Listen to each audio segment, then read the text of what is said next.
नमस्ते। मैं Asian international school की हिंदी शिक्षिका सीमा साव बोल रही हूँ।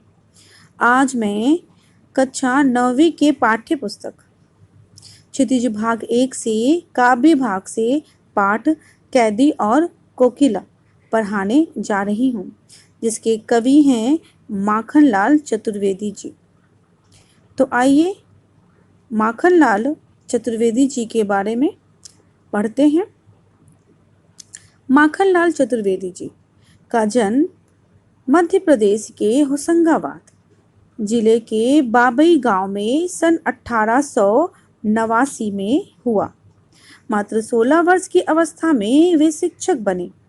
बाद में अध्यापन कार्य छोड़कर उन्होंने प्रभा पत्रिका का संपादन शुरू किया। वे देशभक्त कवि एवं प्रखर पत्रकार थे। उन्होंने कर्मवीर और प्रताप का भी संपादन किया। सन 1868 में उनका देहांत हो गया। इनकी रचनाएं हिम किरीटनी, साहित्य देवता, हिम तरंगिनी, वेरुलो गुंजेधरा उनकी प्रमुख कृतियां हैं। उन्हें पद्म भूषण एवं साहित्य अकादमी पुरस्कार से सम्मानित किया गया। माखनलाल चतुर्वेदी की रचनाएं राष्ट्रीय भावना से युक्त हैं। उनमें स्वतंत्रता की चेतना के साथ देश के लिए त्याग और बलिदान की भावना मिलती है। इसलिए उन्हें एक भारतीय आत्मा कहा जाता है। इस उपनाम से उन्होंने कविताएं भी लिखी हैं। वे एक कवि, कार्यकर्ता थे और स्वाधीनता आंदोलन के दौरान कई बार जेल गए। उन्होंने भक्ति, प्रेम और प्राकृतिक संबंधी कविताएं भी लिखी हैं।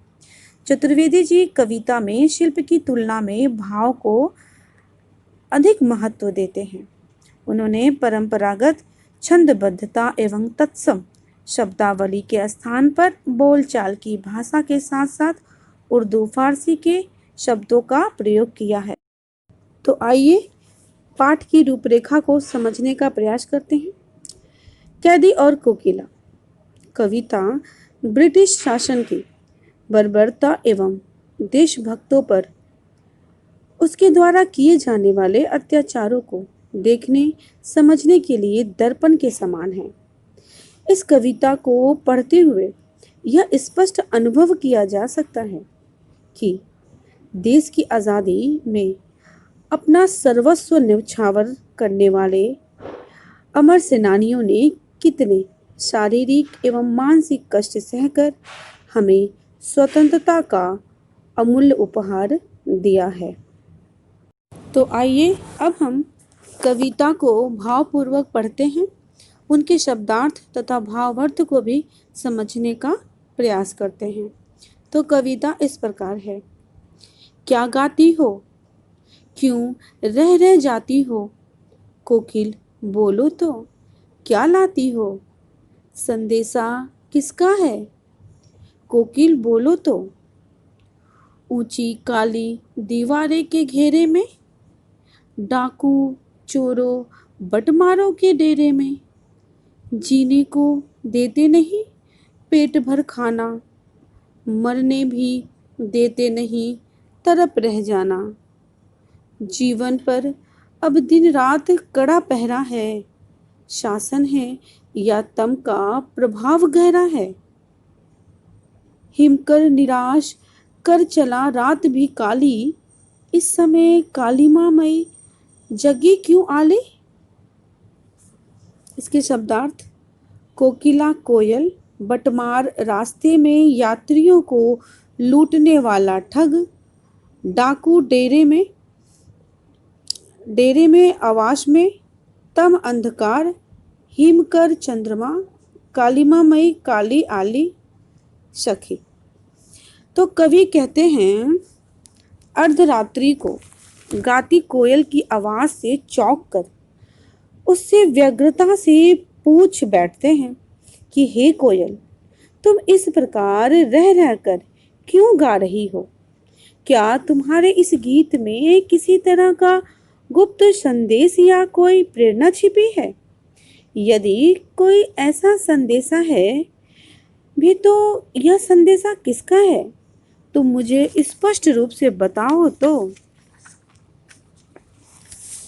हे कोयल, मैं जिस स्थान पर कैद हूँ वह स्थान मनुष्य के जीने लायक नहीं है। यहाँ की दीवारें भयानक काली और ऊंची हैं। यहाँ चारों ओर डाकुओं और राहजनी करने वालों का निवास है। स्थिति तो यह भी है कि जीने भर के लिए भोजन नहीं मिलता।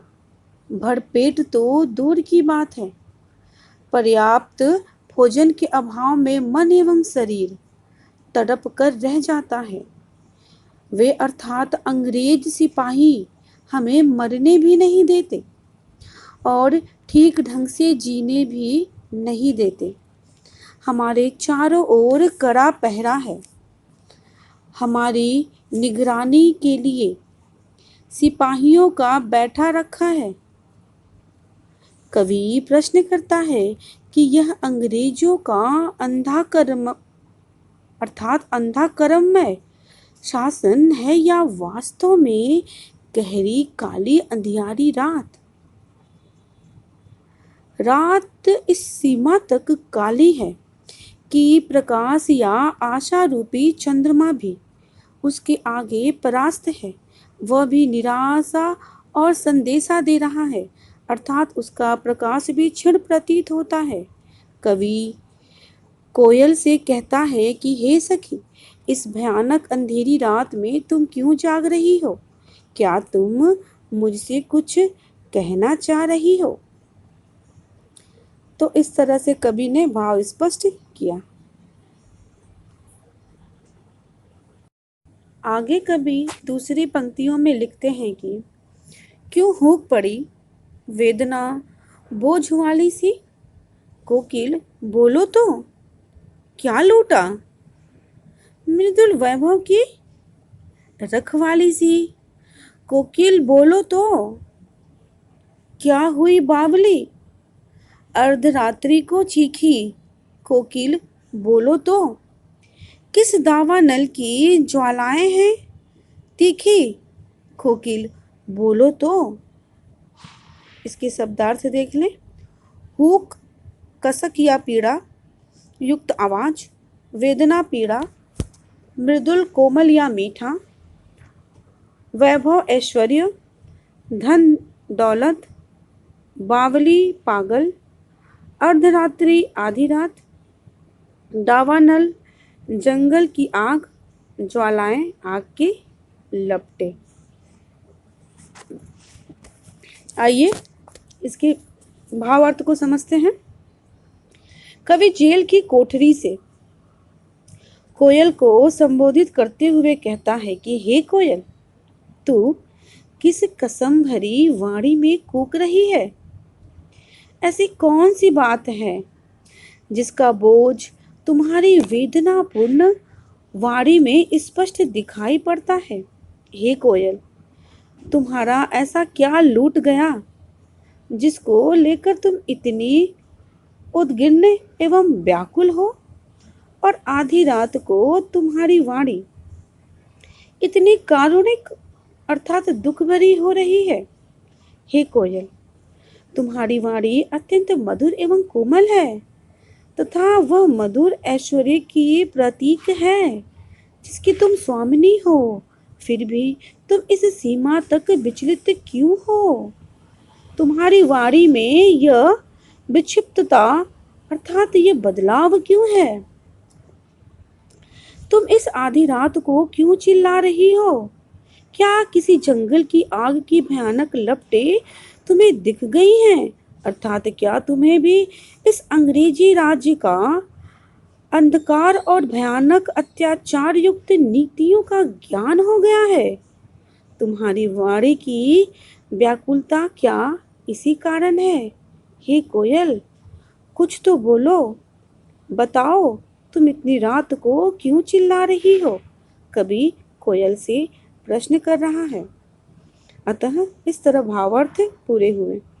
आगे लेखक तीसरी पंक्तियों में लिखते हैं कि क्या देख न सकती जंजीरों का गहना, हथकड़ियां क्यों यह ब्रिटिश राज का गहना, कोल्हू का चर्रकचू, जीवन की तान, गिट्टी पर अंगुलियों ने लिखे गान, हूँ मोट खींचता लगा पेट पर जुआ, खाली करता हूँ ब्रिटिश अकर का कुआं, दिन में करुणा क्यों जगे रुलाने वाली, इसलिए रात में गजब ढा रही आली, इस शांत समय में अंधकार को भेद रो रही क्यों हो कोकिल, बोलो तो चुपचाप मधुर विद्रोह बीच इस भांति बो रही क्यों हो कोकिल, बोलो तो।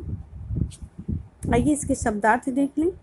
जंजीर कड़ी या बंधन, गहना आभूषण, चर्रचू कोल्हू चलाने की ध्वनि, गिट्टी पत्थर का टूटा छोटा भाग, मोटा खींचना कोल्हू का चरखा खींचना, अकड़ घमंड या ऐट, भेद चीरना, विद्रोह बीच क्रांति का आरंभ।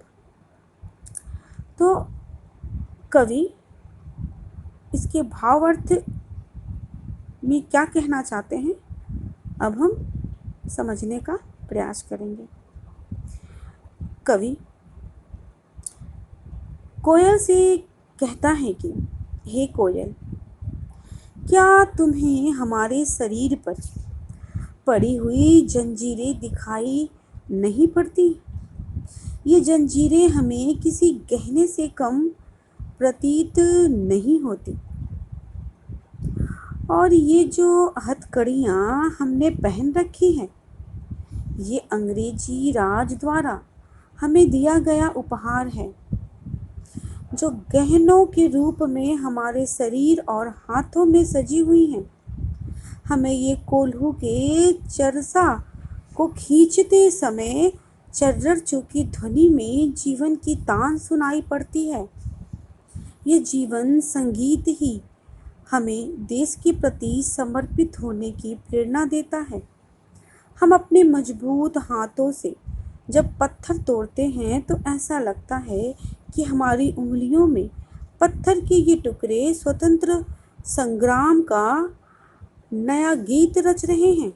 कवि कहता है कि जब मैं पेट पर कोल्हू का जुआ लगाकर कोल्हू का चरसा खींचता हूँ तो ऐसा लगता है कि अंग्रेजी शासन की अकड़ या घमंड का कुआं लगातार खाली करता जा रहा हूँ। इससे मेरे अंदर उत्साह का नया संचार होता है, अर्थात अंग्रेजों द्वारा दी जाने वाली यातनाएं हमें जीवन में अंग्रेज के विरुद्ध संघर्ष करने की प्रेरणा दे रही है।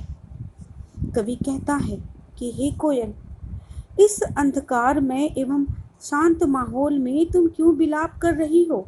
तुम्हें ज्ञात है कि दिन का समय परिश्रम, यातना, संघर्ष का समय होता है। उस समय मधुर आवाज और करुणा की आवश्यकता नहीं होती, इसलिए तुम्हारा रुदन इस घोर अंधकार को भेद रहा है।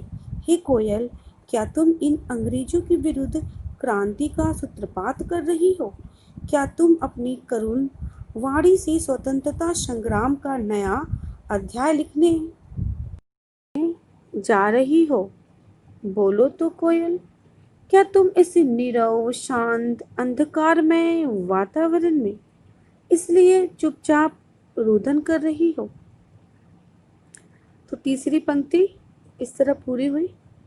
चौथी पंक्ति में कवि लिखते हैं, काली तू रजनी भी काली, शासन की करनी भी काली, काली लहर कल्पना काली, मेरी काल कोठरी काली, टोपी काली, कमली काली, मेरी लौह श्रृंखला काली, पहरे की हुंकृति की ब्याली, तिस पर है गाली ऐ आली, इस काले संकट सागर पर मरने की मदमाती, कोकिल बोलो तो।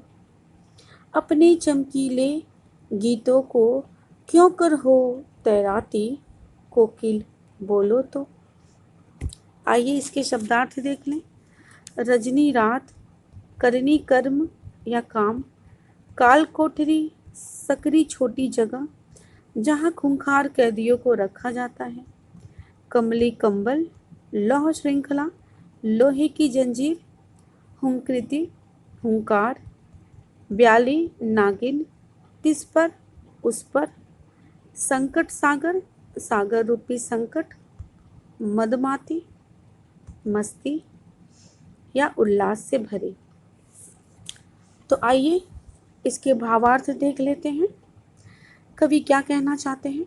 कवि कहता है कि हे कोयल, जिस प्रकार रात का रंग काला है, वही काला रंग तुम्हारा भी है। अंग्रेजों का बर्ताव भी नितांत काला अर्थात अमानवीय है। उनका यह व्यवहार मेरे मन में कई तरह की भयंकर कल्पनाएं भर देता है। बुरी बुरी कल्पनाएं एवं विचार लहर के समान इस काली अंधेरी कोठरी में घूमते रहते हैं। मेरी काल कोठरी का वातावरण भी नितांत कालिमा युक्त अर्थात रोशनी विहीन है। कैदियों को दी जाने वाली टोपी भी काली है और कंबल भी काला है। यहाँ तक कि मेरा शरीर जिन लोहे की जंजीरों से बंधा है, उनका रंग भी काला है। अर्थात कारागार और प्राकृतिक वातावरण सभी कालिमा युक्त हैं। इस अंधकारमय कालिमा युक्त वातावरण में पहरेदार की भीषण आवाज किसी समर्पिणी के डसने जैसा भय उत्पन्न करता है। अर्थात लगता है कोई सांप डसने आ रहा है। हे सखी, इस अंधकार में अन्याय से भरे वातावरण में अंग्रेजी सैनिकों द्वारा दी जाने वाली असभ्य गालियां इसे और भयावह बना रही है। कवि कहता है कि ऐसे अन्यायपूर्ण एवं अमानवीय वातावरण में भी काले सागर रूपी विपत्ति अर्थात अंग्रेजी हुकूमत से लोहा लेने का उत्साह निरंतर बढ़ता जा रहा है।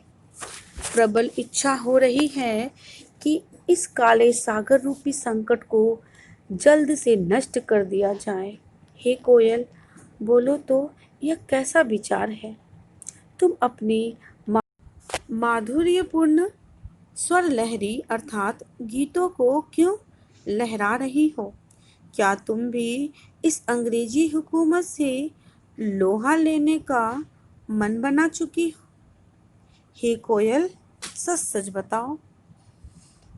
इसके बाद कवि अपनी आखिरी पंक्तियों में यह लिखते हैं कि तुझे मिली हरियाली डाली, मुझे नसीब कोठरी काली, तेरा नभ भर में संचार, मेरा 10 फुट का संसार।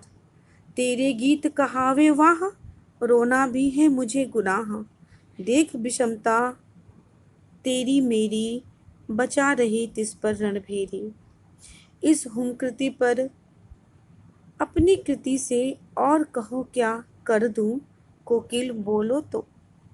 मोहन के व्रत पर प्राणों का आसव किसमें भर दूं, कोकिल बोलो तो।